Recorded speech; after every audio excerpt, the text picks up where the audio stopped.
Nina ebibuuzo bingi nnyo ebibadde bimbuuzibwa oba ebize bimbuuzibwa oluvannyuma lw'okupostinga akatambi kaffe kali akakwatagana ku ntambula n'ebyemirimu. Baganda baffe bangi nnyo bambuuzizza ebibuuzo bye tugenda okuyitamu olunaku olwaleero. Nga bwe mumanyi nti ebeera enkola yaffe nti bw'oba omaze okulaba akatambi okagabirako munno omulala ate era mu ekyo n'obeera nga okomentinga ne tumanya endowooza yammwe. Nga tetunnaba kuyitako mu bibuuzo ebizze bibuuzibwa oba ebiri mu tubuuzibwa olunaku olwaleero, yenze Sheila Adita era nga mbabuuzaako yonna gye musinziira okulaba obutambi bwaffe buno.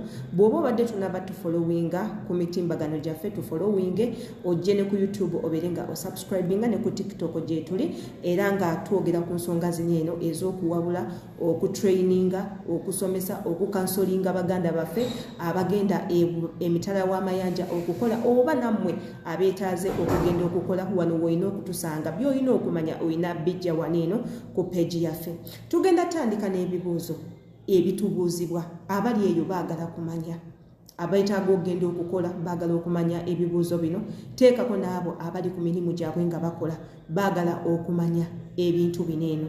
Ebibuuzo bino eno waliwo eyazze n'ambuuza n'aŋŋamba, Adita, kisoboka nze okuva ku mulimu gwe mbadde nkola ne ŋŋenda ku mulimu omulala, oba kisoboka nze okukyusa omulimu?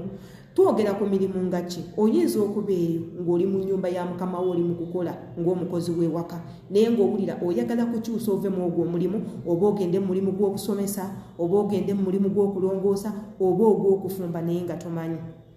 Era ne wabaawo omulala ambuuza, Adita, kisoboka nze okuva mu nsi mwendi okukolera ne ŋŋenda mu nsi endala nga sisobodde kuddayo Uganda? Ebyo byonna bibuuzo.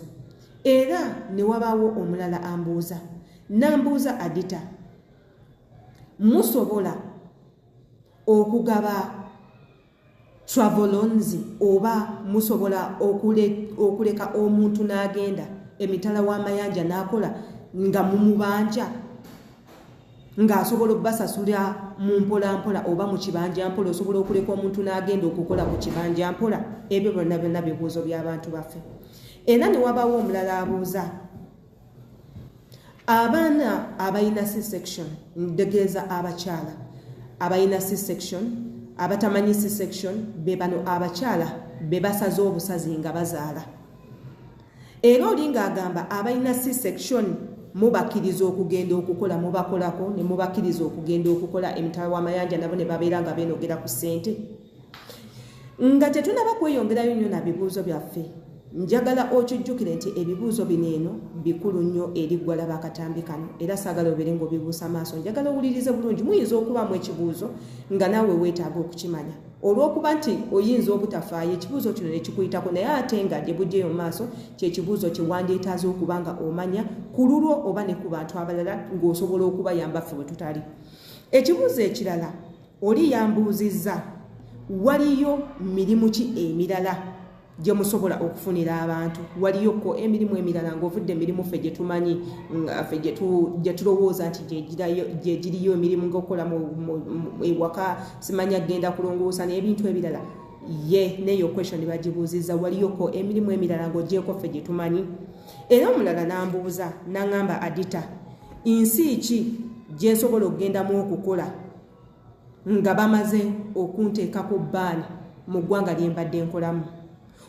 Bwe twogera ku bbaani, bayinza okuwa bbaani ng'obadde okolera Dubai ne bakubaaninga, oba mu Saudi Arabia ne bakubaaninga. So n'abuuza asobola kugenda mu nsi ki endala okukola bwe baba nga bamubaaninze mu nsi gy'abadde akoleramu? N'ekyo kibuuzo ky'abaganda baffe.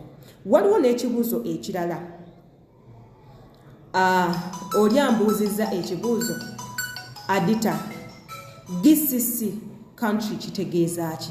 GCC countries ze ziriwa era kitegeeza ki? Baganda baffe bangi nnyo temumanyi GCC countries ze ziriwa era kitegeeza ki? N'ekyo nakyo kibuuzo kibuuziddwa. Era ne wabaawo ambuuza, Adita, kinneetaagisa nze okumanya Oluwarabu oba nze okusoma Oluwarabu kinneetaagisa? Ebyo byonna bibuuzo by'abaganda baffe.